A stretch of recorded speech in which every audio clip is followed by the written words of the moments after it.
Valérie Gomez-Bassac via visioconférence précisément. Bonjour, merci d'être avec nous sur France Info. Vous êtes députée de La République En Marche du Var, porte-parole du parti présidentiel à l'Assemblée nationale. On l'a entendu, Aurore Bergé qui souhaitait une plus grande autonomie pour son groupe à l'Assemblée, finalement a été écarté au profit de Christophe Castaner. Vous en avez conscience que finalement le changement, ça n'est pas pour maintenant? Écoutez, il y a eu une expression démocratique, une très belle participation des députés, puisque nous sommes plus de 98% à avoir voté. Donc retenons cela, et je crois que voilà, on s'est tous exprimés. Ça a été une belle campagne entre les candidats et notamment entre les trois favoris, c'est-à-dire Christophe Castaner, Aurore Bergé et François de Rugy. Et voilà, tout s'est bien passé et viens en parler. On a vu depuis plusieurs mois, même depuis plusieurs années, depuis le début du quinquennat, au fur et à mesure, des députés, Cyril l'évoquait, partir, quitter la majorité présidentielle pour le MoDem, par exemple, et d'autres groupes. Va falloir se ressaisir, là, avant la présidentielle 2022, ou vous considérez que tout va bien ? Non, je crois pas qu'il faut se ressaisir, mais il faut fédérer à nouveau, et puis il faut qu'on arrive à trouver une véritable unité. Vous savez, quand Gilles Legendre a présidé notre groupe, et il l'a bien fait, nous avons tous des tempéraments très différents, avec des envies différentes, avec des projets à porter également différents, donc ce n'est pas une chose aisée. Aujourd'hui, c'est Christophe Castaner qui reprend, avec comme première vice-présidente Marie Lebec, et c'est un signe fort aussi d'une femme également, de la jeunesse.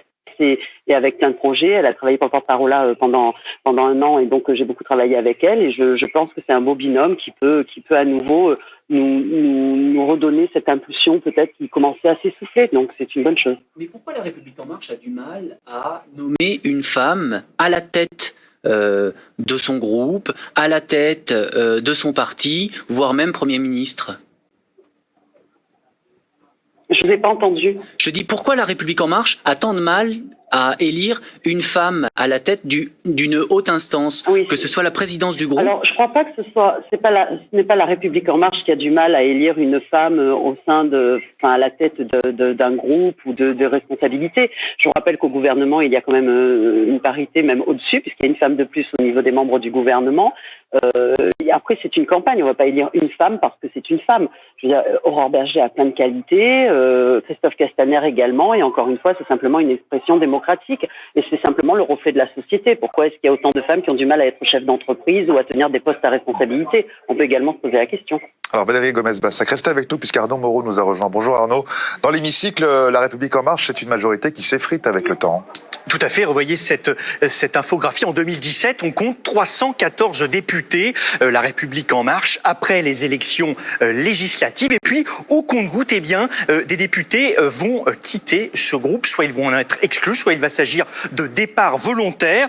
Par exemple, Mathieu Orphelin, un proche de Nicolas Hulot, qui va quitter le groupe en février 2019. Il estime à l'époque que la majorité ne va pas assez vite sur les questions de transition écologique. Résultat, eh bien, on se rend compte qu'en juin 2019, ils ne sont plus que 304. Ça, c'est un peu clairsemé du côté de La République En Marche. Et il y aura, je dirais, un coup d'accélérateur pour le départ de certains députés. C'est la fondation d'un 9e groupe parlementaire en mai 2020, le groupe Écologie, Démocratie, Solidarité. 17 députés quitteront donc La République En Marche, notamment Cédric Villani, on s'en souvient, un candidat dissident à la mairie de Paris. Résultat, à l'heure où nous nous parlons, en septembre 2020, ils ne sont plus que 279, soit moins que la majorité absolue qui est de 289 sièges. Et Cyril l'a dit tout à l'heure, le MoDem qui vient de ravir une prise de guerre, 3 députés rien que ce mois-ci à La République En Marche, eh bien vise pourquoi pas d'autres prises dans les mois à venir. Merci beaucoup Arnaud Moreau pour toutes ces précisions. Valérie Gomez-Bassac, Christophe Castaner, il sera capable de contenir, de stopper cette hémorragie, j'allais dire. Vous parlez d'hémorragie, je trouve que le terme est un peu sévère quand même. Dans tous les groupes, il y a des départs et puis je pense qu'au départ, certaines personnes ont suivi Emmanuel Macron, certains par opportunité. Je pense que c'est ceux qui sont partis. D'autres peut-être pour certaines valeurs où ils se sont pas retrouvés et tant mieux. Mais ce qui reste, c'est que nous sommes quand même nombreux. Nous défendons toujours le programme d'Emmanuel Macron. Nous soutenons toujours le gouvernement et nous sommes fiers d'être ensemble. Je veux dire, quitte à en perdre quelques-uns. C'est pour certains c'est regrettable, mais j'espère qu'en effet Christophe Castaner va arriver à nous. Encore une fois, c'est juste à nous redonner cet esprit de conquête comme il il l'a dit d'ailleurs dans son discours que nous avions au départ, et à mener à bien nos lignes politiques et nous redonner ce sens politique que nous avions et que pour certains qui a été perdu, quoi. Mais moi je suis très positive et je pense qu'il n'y a pas de raison que nous n'y arrivons pas.